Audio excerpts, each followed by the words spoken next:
তিস্তা মহাপরিকল্পনা বাস্তবায়নে সরকারকে ছাড় দেবে না 11 দল। রংপুরে বিভাগীয় সমাবেশে এই কথা বলেছেন জোটের নেতারা। অভিযোগ করেন নির্বাচনের আগে তিস্তা নিয়ে ভালো ভালো কথা বলেছে বিএনপি, কিন্তু সরকার গঠনের পর বাজেটে 10 টাকাও বরাদ্দ দেয়নি।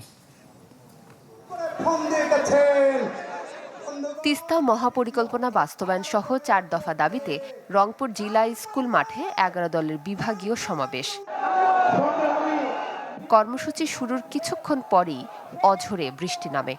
ভিজেই কেন্দ্রীয় নেতাদের বক্তব্য শোনেন কর্মীরা। সীমান্ত হত্যা ও পুশিন প্রতিরোধে কার্যকর পদক্ষেপ নিতে সরকারকে আহ্বান জানান 11 দল নেতারা। নগদ নিয়ে এলো হার না মানা হার অফার। সর্বনিম্ন 10,000 টাকা রেমিটেন্স নগদে পাঠালে থাকছে স্বর্ণের হার জেতার সুযোগ। সীমান্ত হত্যা প্রতিরোধ করতে হবে। যদি সীমান্ত হত্যা প্রতিরোধ করতে না পারেন, যদি পুশিন প্রতিরোধ করতে না পারেন, তাহলে নিজেদের দল থেকে জাতীয়তাবাদী শব্দটি কেটে ফেলে দেন। ভারতকে সন্তুষ্ট করার জন্য সীমান্তবর্তী এলাকা লালমনিরহাট, ঠাকুরগাঁওয়ের বিমানবন্দর উদ্বোধনের জন্য কোনো ব্যবস্থা গ্রহণ করা হয় না। বক্তারা বলেন, দেশের সার্বভৌমত্ব রক্ষায় 1 ইঞ্চি জমিও কাউকে দখল করতে দেয়া হবে না। আপনারা যখনই বলবেন রংপুর দখল করব, আমরাও বলবো ক্যালকাটা দখল করব।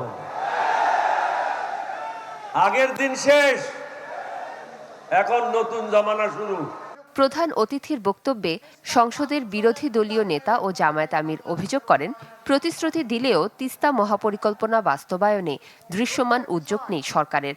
তিস্তা নিয়ে বর্তমান সরকারের দল অনেক ভালো ভালো কথা বলছে, আর নির্বাচনের আগে জাগো বাহে তিস্তা বাছা এই আন্দোলন করেছে, কিন্তু তিস্তা নিয়ে এই বাজেটে 10 টাকারও কোনো অ্যালোকেশন নেই।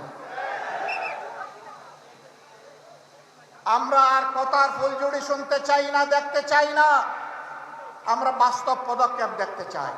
গণভোটের রায় বাস্তবায়নের প্রতিশ্রুতি ভাঙলে সরকারের বিরুদ্ধে কঠোর আন্দোলনের হুঁশিয়ারিও দেন নেতারা। মন্তব্য করেন, দেশে এলেই ফাঁসির মঞ্চে দাঁড়াতে হবে শেখ হাসিনাকে। বাংলাদেশ আওয়ামী যুগে আর ফেরত যাবে না, শেখ হাসিনা আর ফেরত আসবে না, আমরা সেই বাংলাদেশে নাই। Desk report, channel 24।